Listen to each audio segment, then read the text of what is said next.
Hey guys, it's Eric G from Around the House Show. Is your barbecue just barely holding on and you need to upgrade it? We got you covered.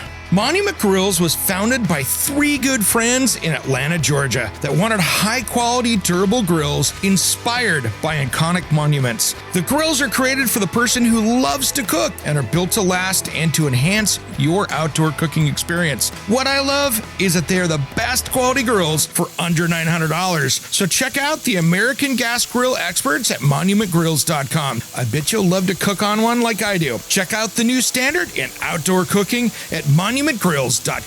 Now that is a tasty burger. Get your next barbecue at monumentgrills.com.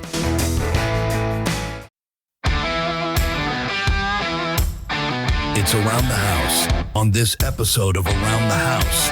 I want the contractor to come out and go, that's a $120,000 to $150,000 project. And you go, okay, I can only spend $140,000.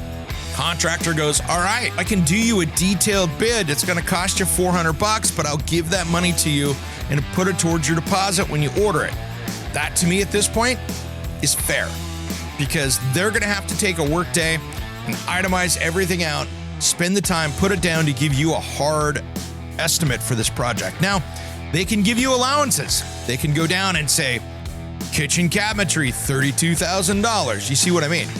And put some specs in. This is black walnut, flat slab. When it comes to remodeling or renovating your home, there is a lot to know, and we have got you covered. This is Around the House. Welcome to the Around the House Show, the next generation of home improvement. I'm Eric G. Thanks for joining me today. This hour is brought to you by our friends at Monument Grills. Check them out. For the most ridiculous barbecue under $900. Yeah, it's something that everybody can afford out there. Check them out at monument.com. Today, I thought it is February. People are planning those big projects, whether it's a remodel, whether it's a big project like a deck or fence, and you don't have time and you're hiring a contractor. So I thought, let's come up with my top 10 questions that you should ask before you hire that contractor. Now, these are the things that I think that you need to know so you can make that decision on if they're legitimate, are they real, are they giving you a decent project completion date, are they giving you all those little things and a fair price. So we're going to dive into this today. If you're new to the show, you can find us at aroundthehouseonline.com. Make sure you follow all of our social media pages. Just look for the Around the House Show or the real Around the House Show. We are the original Around the House Show up there, coming up here in a few months on year 37.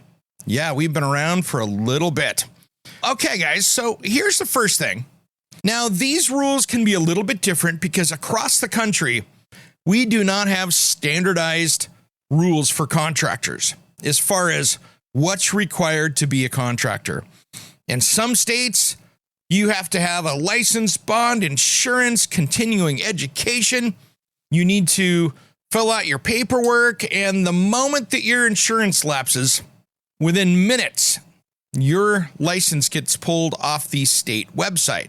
Now, there's other ways out there that I see that it's pretty much a free-for-all where they don't really have contractor licensing. There are some states that have local licensing, which means a contractor could have 6 licenses depending on what city, township, county they work in. There are no hard and fast rules. The first thing I want you to do is understand what your laws and rules are.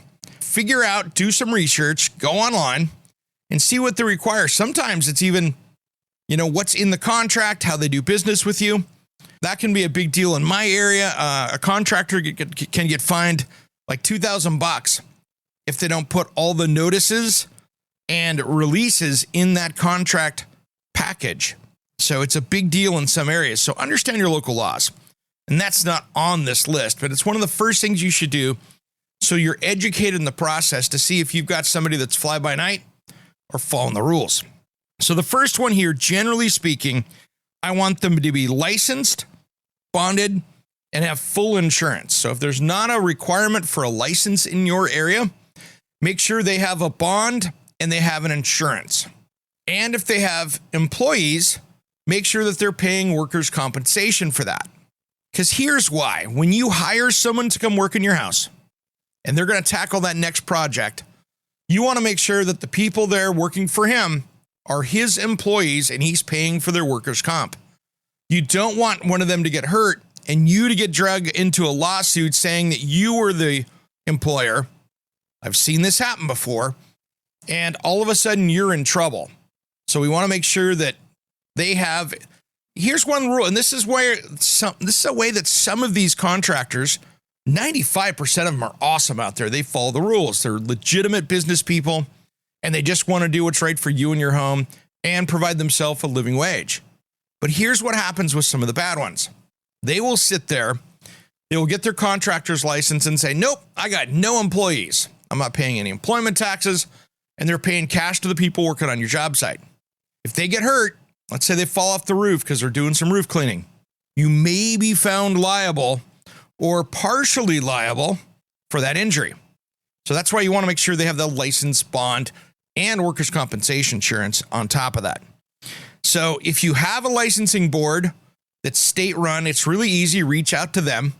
If you have a local license, call up the local area or city and say, who does your contractor's licensing? All right, are these guys following the rules? Do a little research early on. Now, I want to do this before I even call for a quote. If I look up or somebody refers me there, this is where you do the research because there's no reason wasting your time getting an estimate and taking hours out of your day discussing the project if they're not going to be a good contractor that's going to follow the rules.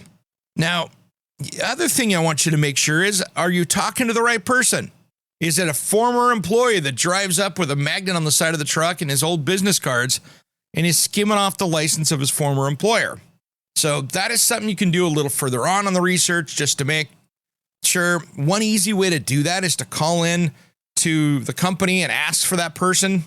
And if you call in saying, hey, I'd like to talk to Jacob, call the main number, not their cell phone they gave you. If they go, oh, Jacob's out in the field. Oh, okay, yeah, he's working on a quote for me. Can you have him call me back? That way you've closed the loop in the office to make sure they know what's going on. A little trick with you got the salespeople. You want to verify if those people are actually working there for the company or if they're trying to skim off the license. I have seen this happen. I have seen contractors do that with friends, and then they get burned and they lose their license when a project goes sideways. So be really careful of that. Next up, do some kind of a background check. See what's going on. We have talked about the sledgehammer contractor. My friend Amber, we were on the show a couple years ago with this. He's the guy that came to Colorado and decided to repo her poorly remodeled bathroom because she said, whoa, this thing's not done and we're not escalating or speeding up your payment rate. This looks horrible. He got mad about that because he hadn't got paid and came into her house, even though she didn't give him permission to be there. And he broke into her house, trespassed, and destroyed her bathroom. The good news was the bathroom was going to have to be destroyed because it was so badly done and had to be all torn out. But here's the problem. This guy is out there working in a contractor, not in Colorado. He's someplace else. He could be in your town and showing up as a legitimate contractor. Now, he's got a felony now on his, a few felonies probably on his record because he had to do some time for that. This guy is not the guy you want working on your house with that kind of record and that kind of anger and low quality work issues. Now, I have no problems with people that have turned their life around, former cons, they have done their time, they're out, they got their life turned around. I love those stories. And I have no problem hiring some of those people. I don't. There's a lot of great people out there. My buddy Dave Dahl from Dave's Killer Bread, great example. That guy there ended up taking a ton of time, doing a ton of time, did some bad stuff, got out of prison, and built his own bread company. And then spent his entire time while he owned that bread company hiring people coming out of prison to help get their lives turned around. So I'm in full support of that. I just want to make sure that you're hiring somebody that's not there, that's got warrants, that has the wrong people. So do some research, do some Googling, see what you can find on the people. And if you can find out who the ownership is, take a look. Because I know of a kitchen design firm up in Seattle right now that is in a multi-million-dollar lawsuit. And those guys, you don't see it anywhere, but if you hire them right now to do a kitchen remodel, you could be in a world of hurt where their world comes crashing down and your kitchen's halfway done. So these are things I want you to be very careful of, and that'll help protect that project. So do your background check on the people and the business, and make sure you take a look at those previous projects. What have they done? Talk to some people. Now, when we come back, we're going to dive into this more about those top 10 questions. We come back, we'll dive into those top 10 questions for contractors just as soon as Around the House returns.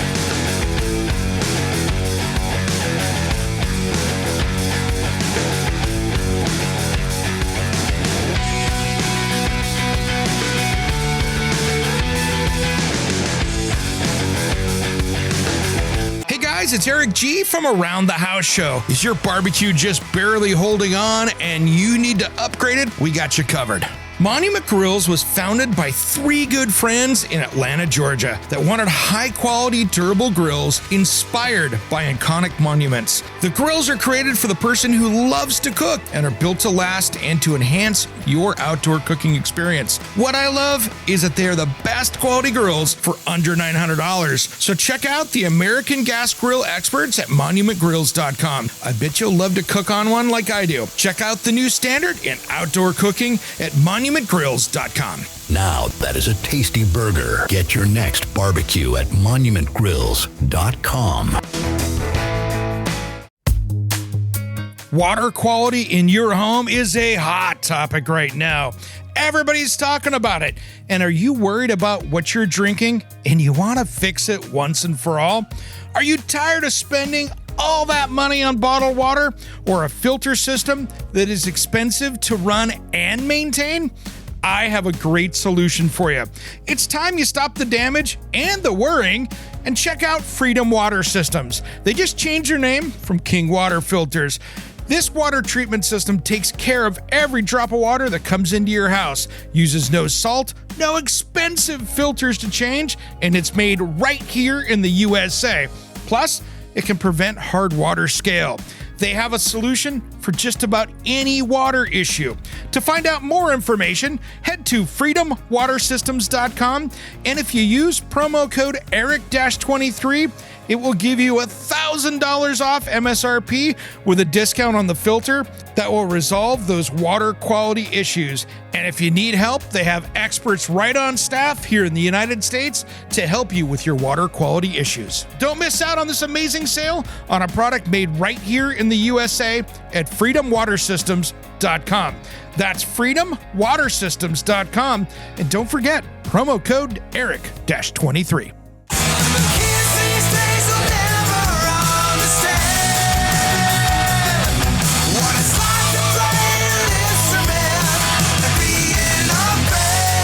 What's up? This is Sticks It In Ya. And Satchel from Steel Panther. And you are listening to Around the House with Eric G. Yeah. We love Eric G, and you should too. 1987, I never want to leave you. When you told me Welcome back to the Around the House Show, the next generation of home improvement. I'm Eric G. Thanks for joining me today. We've been talking about my top 10 questions that you should ask a contractor before hiring them. And this hour is brought to you by our friends at Monument Grills. To check them out at monumentgrills.com. And if you want to find out more about us, anything about the Around the House Show, head to aroundthehouseonline.com. We've been talking about these questions to ask these contractors before you hire them, and I think this is some of the most important stuff are these first ones right here. And the third one on my list, we talked about licensed bond insurance, whether or not they have workers' compensation for their employees. Number 2 was doing your background check. Number 3, clear written estimates. And this is a huge one. Warning number 1 for me on a contract or even a proposal, kitchen design, kitchen remodel, and a number. That does you absolutely no good. Because here's why. You can take that exact same kitchen space and probably do a remodel with the lowest quality materials and the lowest quality labor. Let's just pick a round number, $50,000. Now, you can go in and do that same project for $350,000 if you went out and spent the crazy world on that. Now, your numbers, unless it's written out, is probably the $50,000 whether you like it or not, because there's no description of what's going into it. So I want to see, like a kitchen remodel, for instance, I want to see 4, 5, 6 pages to the estimate. I want to have it broken out. Now, here's the thing. Now that I've got the contractor screaming at me, that takes hours. You're right, it does take hours. But here's how I see it. If you hire a design firm or a design build firm, or you've got a kitchen design you're working with a designer on and they bring the contractor out, I want the contractor to come out and go, that's a $120,000 to $150,000 project. And you go, okay, I can only spend $140,000. Contractor goes, all right, I can do you a detailed bid. It's going to cost you $400, but I'll give that money to you and put it towards your deposit when you order it. That, to me, at this point, is fair, because they're going to have to take a work day and itemize everything out, spend the time, put it down to give you a hard estimate for this project. Now, they can give you allowances. They can go down and say, kitchen cabinetry, $32,000. You see what I mean? And put some specs in. This is black walnut, flat slab, veneer, soft close, plywood, box construction. I want to see knobs, handles. What's the electrician? I want to see the stone countertop fabrication. I want to see all those things lined up with all the details. So that way you can go, oh, wow, I don't want laminate, I want stone. Okay, that's a different price. So you can get that dialed down and get that. I'm perfectly okay with you having to pay for that, because I don't think anybody out there should be working for free. Because at this point, you're not under contract, but you want to see those details, and they're going to have to spend some significant time on it. So it's okay to pay for that as long as you're getting that back in the price of it. And so that way you know, and they're going to be held accountable to those numbers to some extent. So these are things that you want to make sure about. So take the time and get that clear written estimate. So the other question I have for you is that estimate that is now pretty much ready to go to contract, is that written to be legal in your area?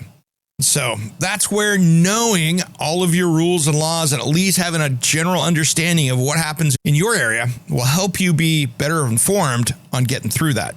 So something to think about, but I want to see that thing is dialed in beautifully, perfect. Handwritten estimates, that's a problem to me. I would much rather see something that was used in one of the new computer systems, because I tell you what, these new systems that you see out there really help manage construction companies. They'll manage their cash flow. They'll manage their incoming projects. Contractors that use the latest technology in managing their job sites, their costs, their profits, expenses, orders, all that stuff are generally more organized and more committed to a smooth workflow than somebody writing you an estimate on a yellow legal pad. That's something to consider as well. Those are all warning signs to me. Are there great contractors that write them up in a book that come out there and maybe they're doing a small project? Yeah, I have no problem with that. But with remodels or big projects, I want to see things itemized out. So the next one, guys, is an important one. And this happens when the economy gets a little rough like it is now. Are they an expert in this kind of project? Do you have a roofer that's saying he could pour a concrete pad for your hot tub out back? Do you have a finish carpenter that thinks they know how to do tile? You see where I'm going with this? I want to make sure that the people that are hired know what they're doing, and you're paying for experts in their trade. And they know what should be in there and what shouldn't. So making sure that you're hiring the right people for this project. I don't want you to hire somebody and go, I've seen a lot of guys do this before, I'm going to give it a shot. I don't want to be your first one. So the roofers should be roofers. The window siding guys should be window siding guys. Deck builder should be a deck builder.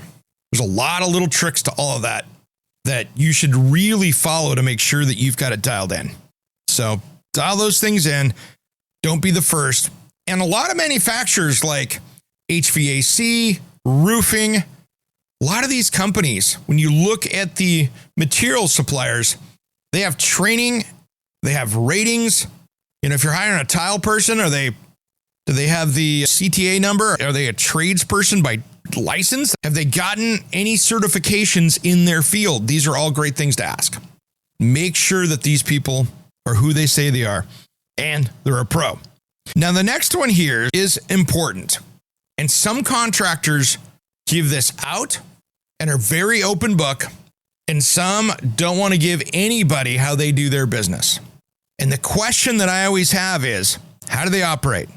Are they buying materials and marking them up? Do they tell you to go out and buy the materials and they install them? And actually, that is one of my warning signs. When a contractor says, you go out and buy all the materials and I'll put them in, you are now deferring a lot of liability to yourself, including warranty work.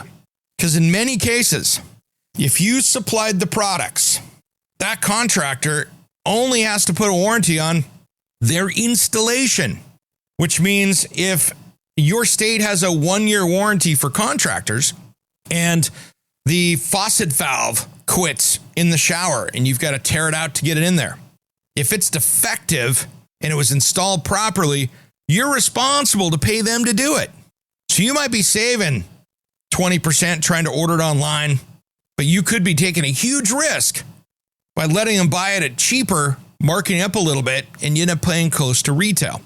Now, we're going to get into the nuts and bolts of this when we get back, because I want you to understand what the pluses and minuses of this are, because it's a really different look at how this can cost you a lot of money while you're trying to save it. To find out more about us or send me a tip or something you want heard on this show, head to aroundthehouseonline.com. We'll be right back with more of Around the House.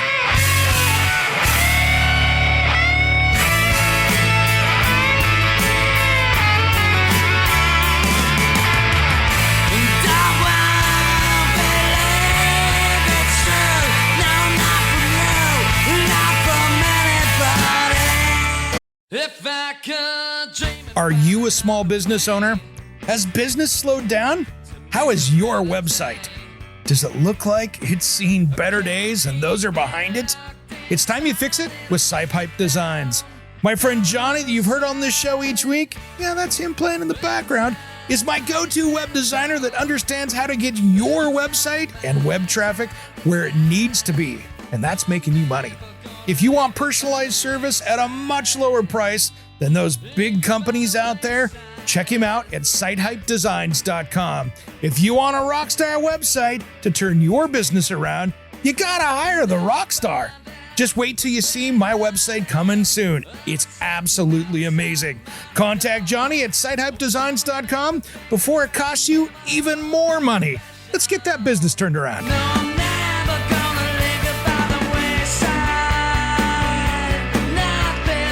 Hey, it's Eric G. from Around the House. If you're enjoying the Around the House show, make sure and hit that subscribe button on the podcast player you're listening to right now. To find out more about Around the House show, head to aroundthehouseonline.com. And of course, thanks for listening to Around the House.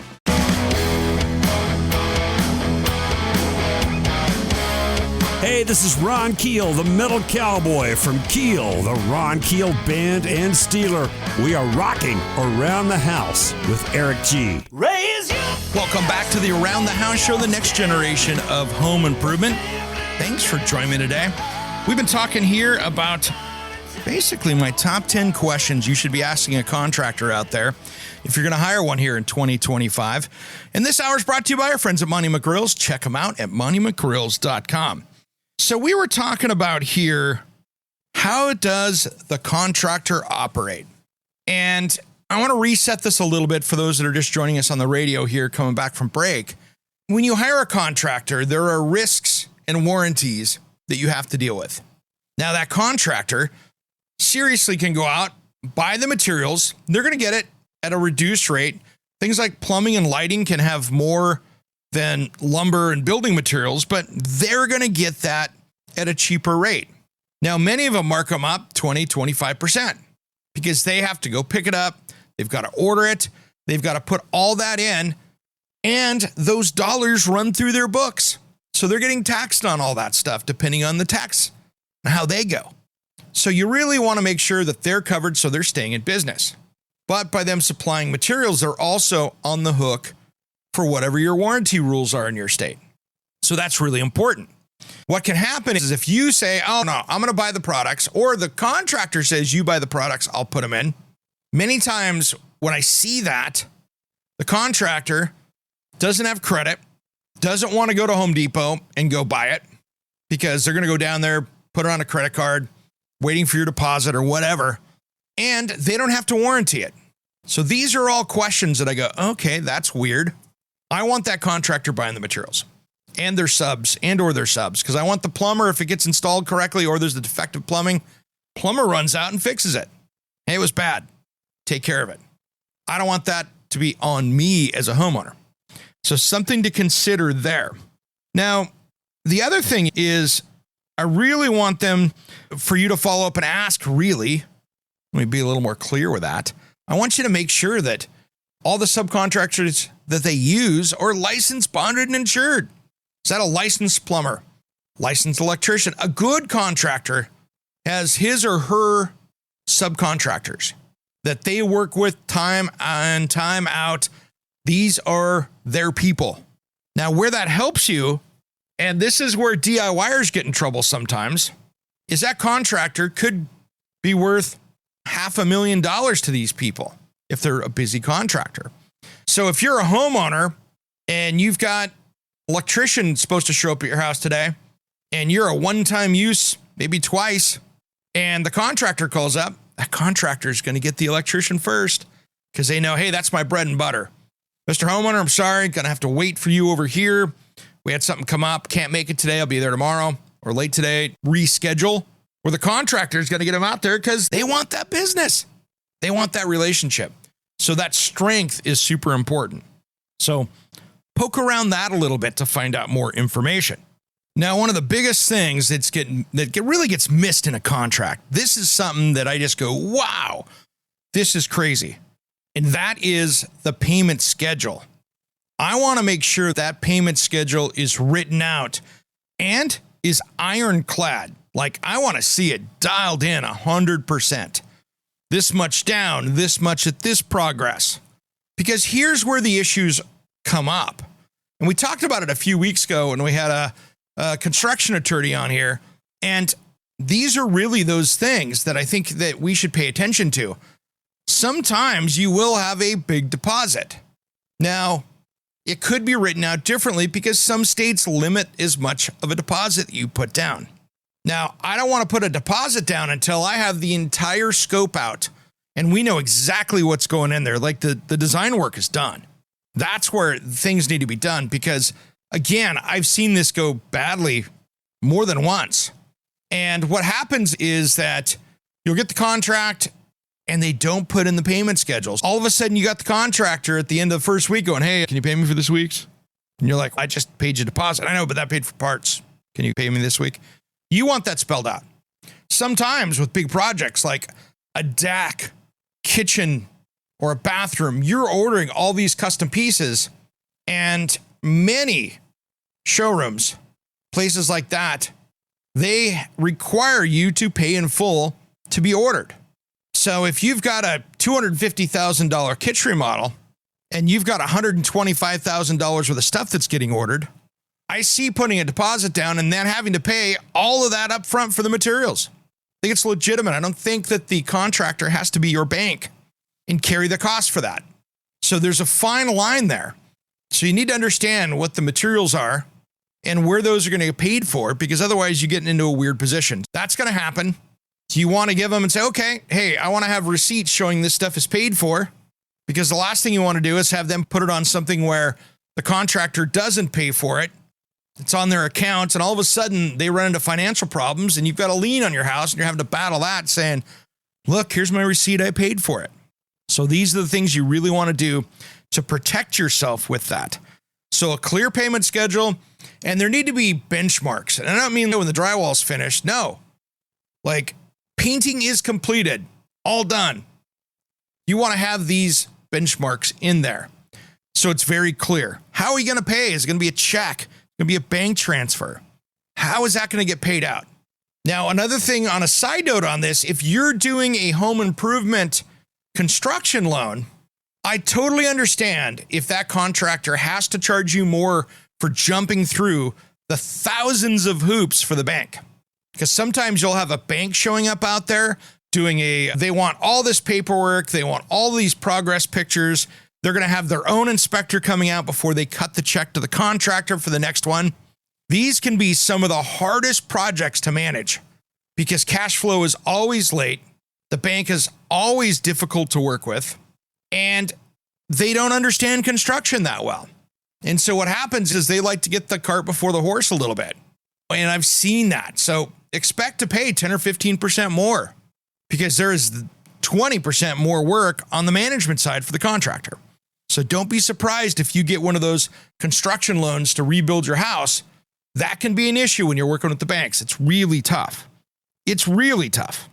So that's all I want to talk about with how do they operate.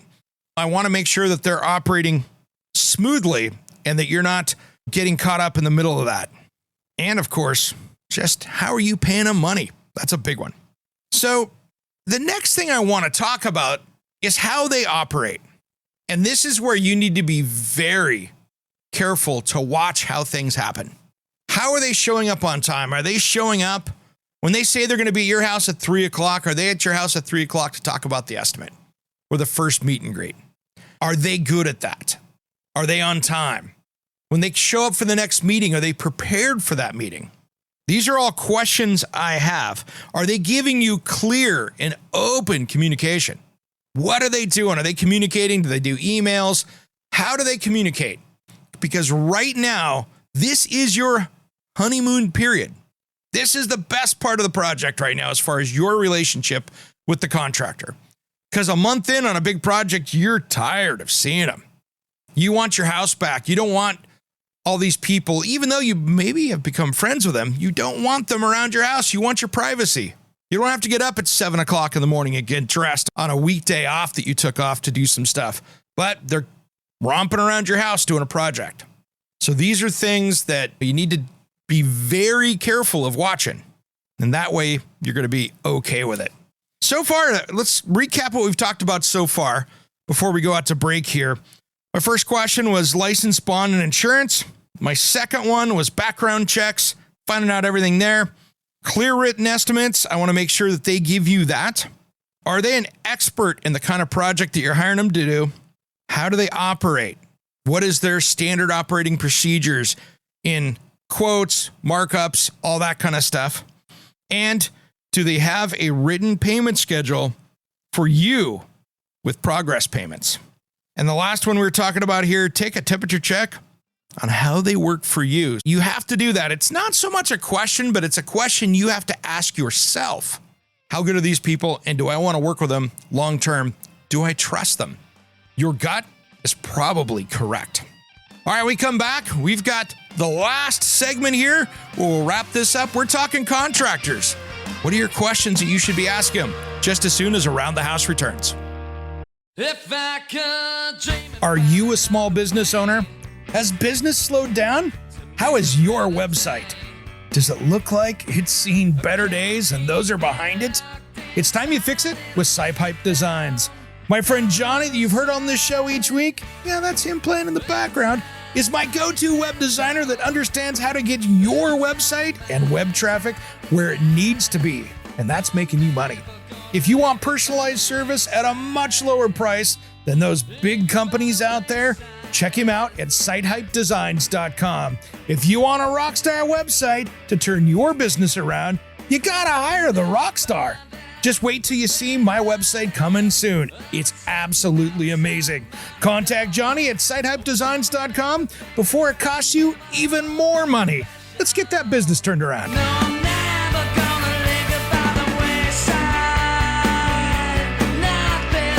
Hey guys, it's Eric G from Around the House Show. Is your barbecue just barely holding on and you need to upgrade it? We got you covered. Monument Grills was founded by three good friends in Atlanta, Georgia that wanted high-quality, durable grills inspired by iconic monuments. The grills are created for the person who loves to cook and are built to last and to enhance your outdoor cooking experience. What I love is that they are the best quality grills for under $900. So check out the American gas grill experts at monumentgrills.com. I bet you'll love to cook on one like I do. Check out the new standard in outdoor cooking at monumentgrills.com. Now that is a tasty burger. Get your next barbecue at monumentgrills.com. All right.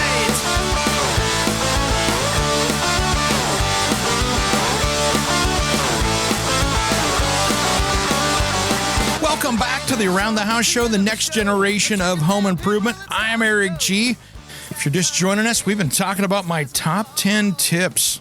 Basically, those questions you should be asking the contractor before you hire them. This hour is brought to you by our friends at Monument Grills. Check them out at monumentgrills.com. We've been cruising through the list here, and when we went out to break, we were wrapping up, taking a temperature check, and making sure that their personality is going to work with you and how they operate, because it's in the honeymoon period.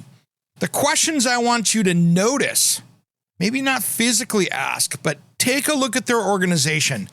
If they show up, and if this is like a big remodel project, if they show up and you're looking at it going, man, their folder's a hot mess. They can't find anything we've talked about. There's no organization. That's a concern. And again, back to that computer program again. I want to see that they're using some kind of a job site program for a better communication system for you, because that makes a big difference right there in how they communicate and how they track all the millions of little pieces on your job site. So the next one here is I want to find out who their major suppliers are they work with for your project. And I would stop by and ask people around the showroom, around the lumberyard. If you're getting ready to tackle a big project, hey, how is Mike's construction company to work with? Pretty good? See what they say. Go down, if you're going to the lumberyard and you're picking out decking, for instance. If you're down there talking to them about decking colors and stuff, just ask the question. Go, hey, what's Mike like to work with? Is he pretty solid? And they go, oh, he's one of our favorite contractors. Everything else. If you see him choke and go, if you see him, he needs to come pay his bill, you got a bigger problem. So ask around and see how they work with. You can really get, when you're in picking stuff out, hey, how's he to work with? Pretty good? Oh, he's our favorite. All right. That means he pays his bills and probably not bringing a bunch of problems in there after the fact for warranty work or things like that.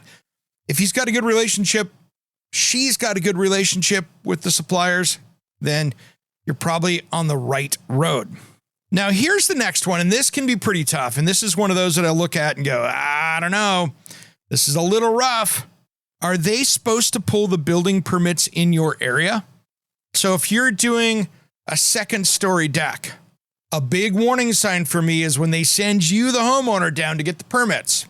Because in my area, the building department wants the contractor to come down and do it. But that also forces them to get in front of the city and to be a legitimate licensed bonded contractor. If that doesn't happen, you've got a problem.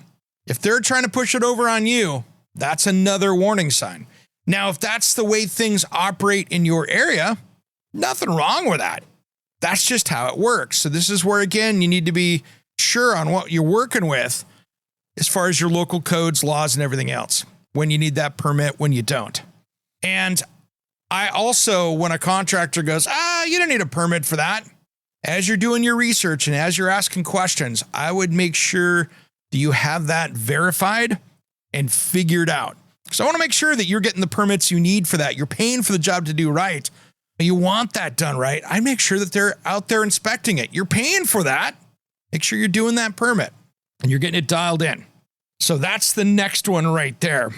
And here's the other one here. When you're working on a kitchen remodel and you've hired somebody, or a bathroom remodel, these all require plans so you can look at it, especially if you're pulling permits on it. They want to see the plans. Are they going to supply those to you when you sign on the dotted line? Now, you could be working directly with the designer. I totally get that. But if you're working through the contractor and the cabinet supplier, for instance, Are they supplying you with the drawings so you can take a look at them? Now, I don't expect that contractor to supply you with drawings until you've got some kind of deposit made, because someone has sat down and drawn that. Now, if you've paid a designer to do it, that's great. But they're not supposed to be really supplying those to you until the appropriate fees, deposits, or whatever have been paid. But those plans are something that are going to define this project. So when you go to contract, for instance, on a kitchen and bath remodel, you want to have a door sample. You want to have this stuff. So you want to ask if they're going to be giving you at the time of contract all the plans and stuff so you can approve them. Because you're going to, if you have stain colors, you'll be signing off on a stain color, a door sample. Now, if you're week or two from going to contract, you want to have that door sample. So did the contractor order one for you or get one from the supplier? I want you signing off on all the right stuff, because that protects you and it also sets an expectation for that. Now, I'm in a group, and it's a great group on social media. I do a lot of different stuff. I'm in one called Ask the Appraiser, and I'm also one, it's a really good cabinet group, and it's a lot of fun one. And it's Ask a Cabinet Maker. And so I'm in that group as well. And if I tell you what, the biggest problems that we have, it is huge. If you look at the problems that show up on that group, it is the number one thing that I see of installed cabinets. And this private group is almost 32,000 members. The number one thing that I see goes sideways is the contractor / cabinet maker not getting all the right information for approvals to the client / homeowner. Here's what I see. If you could just watch a group and learn, this is where it is. It is not the major cabinet manufacturers that have the problems in this group. It is the small contractor / cabinet shop. Now, it could be both, where it's a contractor and he's building the cabinets. It is the finishes. It is the customer expectations. It is all of that miscommunication. And quite frankly, some of the cabinets that are in there that are like painted white literally look like a 5-year-old finger painted these things on there. I mean, it is absolutely horrible. And I feel bad for many of these people, because they're in their own nightmare. So this, in the cabinetry side of it, is where you stop that from happening, is those expectations. Have you looked at a kitchen that they've made? Has your contractor looked at it? To these days, I would not do a cabinet package that's finished in place. Too many problems. You want those factory finished. It's just not as good a finish on there. You can't do the same finish in the house that you can do with a factory applied finish. It just doesn't work that way. But you're seeing this happen with all these small contractors and cabinet makers. If you've got, the smaller the cabinet maker, the more I want to see their finished work that you can go put your hands on it and see if it meets your expectations, because that is going to be, really what you've got.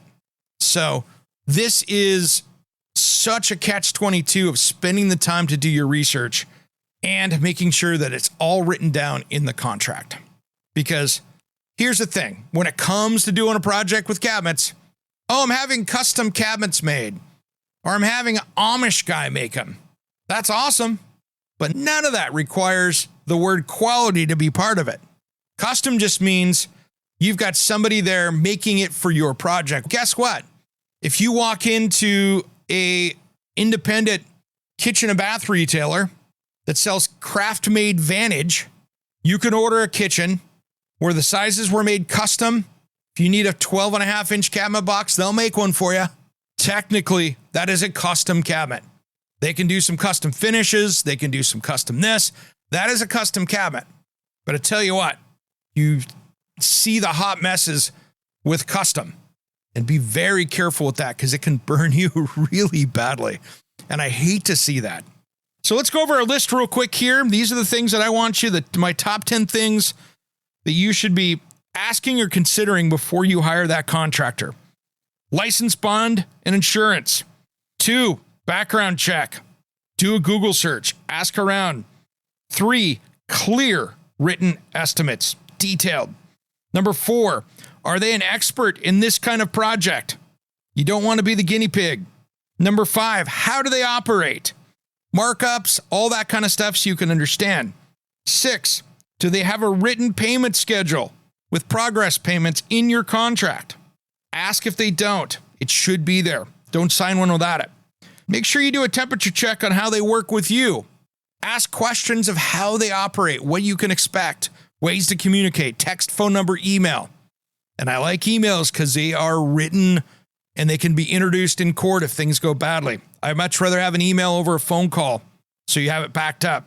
Next, talk to their major suppliers. Ask who they are. Go chat with them. For big projects, ask. See how they work together. Number 9, they're responsible for pulling permits in your area. Ask them. Verify it.